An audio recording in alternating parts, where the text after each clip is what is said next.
ถ้าจะรักฉันก็ไม่เบาถ้าจะร้อนฉันก็พร้อมจะเผาถ้าจะวัดเรื่องเราคงจะสูสี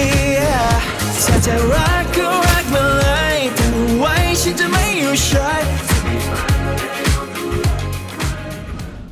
Truth or dare Truth or dare Truth or dare Truth or dare Truth or dare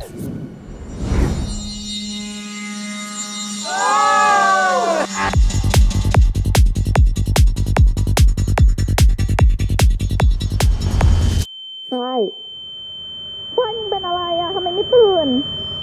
ไอ้ฝ้ายอย่าตายนะเว้ย Dare you to date ใครคดีเป็นเห็นคดีตายก็คือชื่อเรื่องนะครับผม Dare you to date เนี่ยมันมาจากเนื้อเรื่องจริงๆแล้วก็คือมันจะมีเด็กนักศึกษาครับผมที่เป็นกลุ่มหนึ่งที่เขาเล่นเกม Truth or Dare ครับผมก็คือมันจะเป็นเกมหลักๆเลยที่จะดำเนินเรื่องไปเรื่อยๆคือเหมือนเป็นกลุ่มนักศึกษาที่เล่นเกมนี้แต่เป็นเกมที่ทำให้คนหนึ่งในวันนั้นน่ะในคืนนั้นที่เล่นเกมตายไปมันก็เลยทำให้เราสองคนเนี่ยต้องมานั่งสืบคดีซึ่งเด็กกลุ่มนี้มีชื่อว่ากลุ่ม Avengers ครับผม มีใครได้จดหมายทัวร์แดโบะ เราได้จดหมายนั้นแล้วอะ ไอ้แชมป์มึงส่งจดหมายมาทำไม มึงแกล้งเฮียอะไรกู Truth or Dare มันคือเกมที่เป็นตัวดำเนินเรื่องแล้วกันเพราะว่าทุกเหตุการณ์ที่เกิดขึ้นมันล้อมาจากกิจกรรม Truth or Dare ที่มีคนส่งให้แต่ละคนเกม Truth or Dare นะคะก็เป็นเกมที่สำคัญแล้วก็เกี่ยวข้องกับเรื่องนี้ตลอดทั้งเรื่องเลยก็ว่าได้ค่ะเพราะฉะนั้นมันก็จะทำให้แต่ละตัวละครเนี่ยค่อยๆเผยปมของตัวเองออกมาคือจริงๆเรื่องนี้แบบเบสการทำงานการไขคดีเป็นหลักเพราะว่าแบบมันมีเด็ก7คนที่เราต้องสืบเนาะ2คนนี้มาเจอกันก็จะเป็นแบบแนวทำงานแต่ก็จะมีจีบกันนะระหว่างการทำงานก็เป็นอีกมุมหนึ่งที่แบบน่ารักดีสำหรับตำรวจผู้นี้สารวัตรใหม่มาแล้วนะครับ ขยันหรืออยากเอาหน้าวะ สวัสดีครับผู้กองเจตครับผมจูอาเชนนะครับผมรับบทเป็นผู้กองเจตครับคาแรคเตอร์ของผู้กองเจตนะครับในเรื่องนี้จะมีความเป็นถ้าเปรียบเทียบในแบบในสื่อในภาษาคนเจนนี้นะจะมีความเป็นหมาเด็กแต่จริงๆแล้วอายุผู้กองเจตเนี่ยจะมีความแบบ30อัพเนาะจริงเรื่องเราก็มีสารวัตรคนใหม่เข้ามาประจำการที่สน.พวกผมนะด้วยความที่เราก็เป็นแบบเหมือนเรามีความstrong เรามีความมีชื่อมีหน้าในแบบในที่ทำงานเนาะเราก็เหมือนอยากรู้ว่าเฮ้ยคนที่มันมาใหม่เนี่ยจะเป็นยังไงนะเป็นคนยังไงเหมือนเราก็เลยเอาตัวเราลงไปแบบไปสืบหาว่าแบบเขาเป็นคนยังไงกันแน่โหตัวละครเจตเลยนะครับจะเป็นคนที่ energy เยอะมากๆแล้วแบบกระโดดเตะต่อยยิงปืนเป็นคนที่แบบแอคชั่นอะแต่ว่าเขาจะเป็นคนที่ติดเล่นในการทำงานมีกฎเลยก็คือแบบถ้าเกิดอยู่บ้านจะไม่คุยเรื่องงานเลยแต่คามินก็จะแบบไม่ได้เชื่อเรื่องนั้นอะอยู่บ้านก็สามารถทำงานได้ผมทำงานได้ทุกที่แต่จะต่างกันจริงๆเป็นตัวละครที่ต่างกันมากถ้าในมุมของในการทำงานการเป็นตำรวจใช่ไหมครับเป็นคนเข่งมากเป็นคนแบบเขาเรียกว่าอะไรเป็นหัวหน้าที่ดุเป็นลีดเดอร์ให้กับลูกน้องอะไรอย่างเงี้ยผู้กองเจตเนี่ยถ้าในมุมมองก็คือจะเป็นคนที่กล้าได้กล้าเสียเป็นคน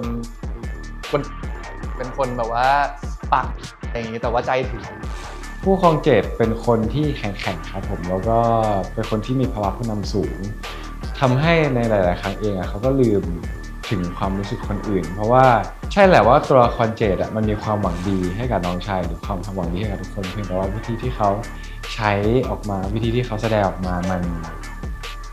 ไม่ถูกใจคนที่รับฟังโดยเฉพาะน้องชายของเขาเองที่ทั้งชีวิตเนี่ยไม่เหลืออะไรแล้วนอกจากพี่ชายมันก็คำพูดของพี่ชายหลายๆอย่างมันทำให้ตัวละครเจเองรู้สึกเสียใจและทำให้มีกำแพงกับพี่เราอยู่กับน้องชายเราแบบเป็นพี่ชายเป็นแบบคนเดียวของเขาเราในชีวิตนี้เรามีแค่น้องชายและน้องชายก็มีแค่เราอะไรเงี้ยมีความเป็นเหมือนแบบพ่อเลี้ยงเดี่ยวเบาๆก็คือแต่ในคาบของพี่ชายเต้นว่ะมีคนจำได้จุง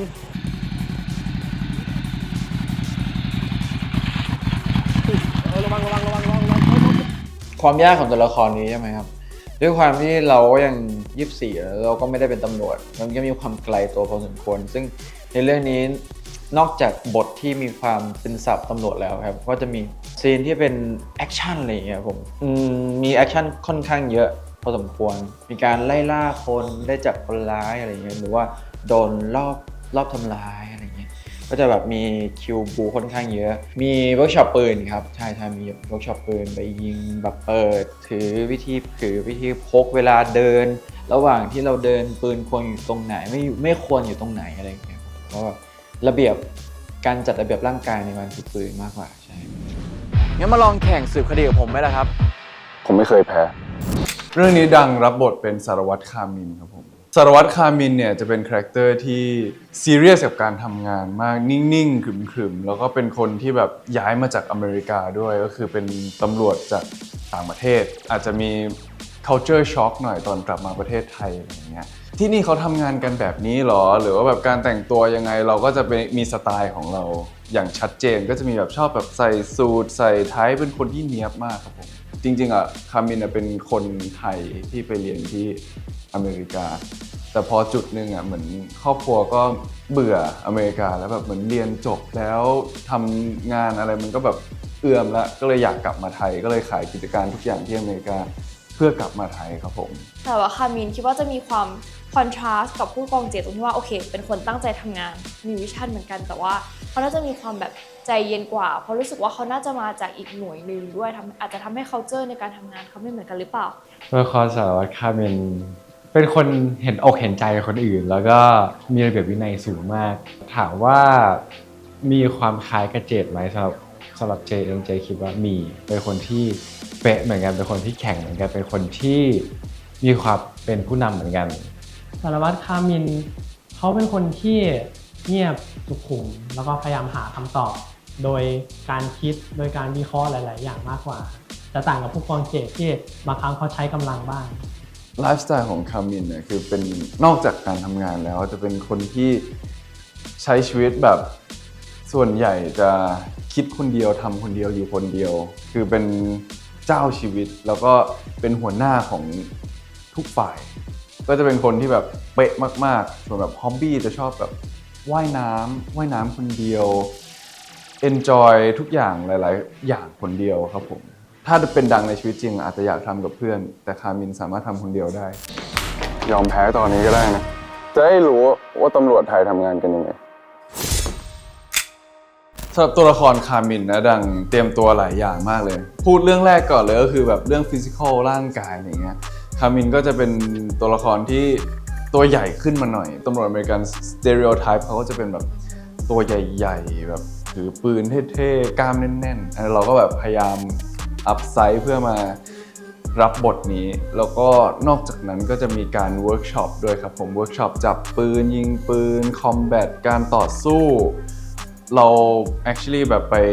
เทรนกับทหารจริงๆอะกับแบบคนที่แบบรู้วิธีการใช้ปืนจริงๆเลยครับผมแล้วก็นอกจากนั้นก็คือการพูดจังหวะการพูดของแบบตำรวจเขาก็จะมีแบบศัพท์เฉพาะเราก็ต้องไปเรียนเพิ่มเติมความยากเลยนะอันดับหนึ่งเลยเสื้อตึงมาก แล้วก็ต้องสู้ขยับในชุดนี้มันไม่ใช่อะไรที่ง่ายเลยมันแบบฟีลแบบมิสเตอร์สมิธเลยมันก็แต่กลางแดดนะร้อนแดดประเทศไทย40องศายิงเข้ามาแล้วเราก็ต้องสู้ซีนแบบเป็น10กว่าคัทกับเสื้อตึงๆอันนี้คือความท้าทายมากกว่าสวัสดีค่ะมินก็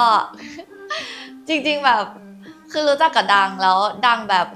หมายถึงว่าตัวจริงดังมันเป็นคนแบบอ่องๆอะไรอย่างเงี้ยแต่ว่าในเรื่องคือคามินจะต้องแบบคีปคูลจะต้องแบบนิ่งๆเล่นด้วยกันแล้วก็จะเผลอแบบจะตลกทุกที จุดน่าสนใจของเรื่องนี้รู้สึกว่ามันคือคนที่เป็นช้างเท้าหน้าทั้งคู่เนี่ยจะมาอยู่กันได้ยังไงอีกคนนึงจะยอมให้อีกคนนึงนำไหมหรือว่าจุดไหนเองที่ทำให้สองคนนี้ยอมอ่อนให้กันและกันทำไมพี่ถึงย้ายจากอเมริกามาอยู่ไทยอ่ะแฟนอ่ะเขาว่าอะไรเปล่าแฟนพี่ก็ไม่มีแฟนนะ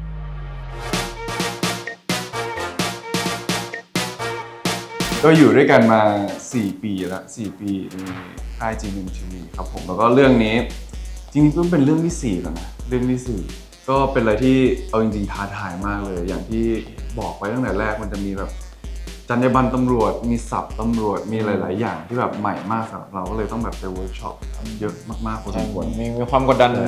สูงพอสมควรครับจริงๆถ้าเทียบกับเรื่องก่อนๆแล้วเนี่ยผมรู้สึกว่าไกลตัวผมพอสมควรครับผมมันเป็นซีรีส์ที่รู้สึกว่ามันจริงจังมากเราแทบจะไม่ได้อินโฟไว้เลยด้วยซ้ำเพราะว่าเราต้องสตริกกับบทที่เขาเขียนมาแล้วมีความแบบไม่ได้ออกนอกลู่ทางขนาดนั้นรู้สึกว่าเป็นเรื่องที่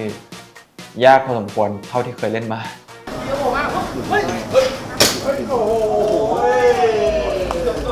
จุงในตัวละคร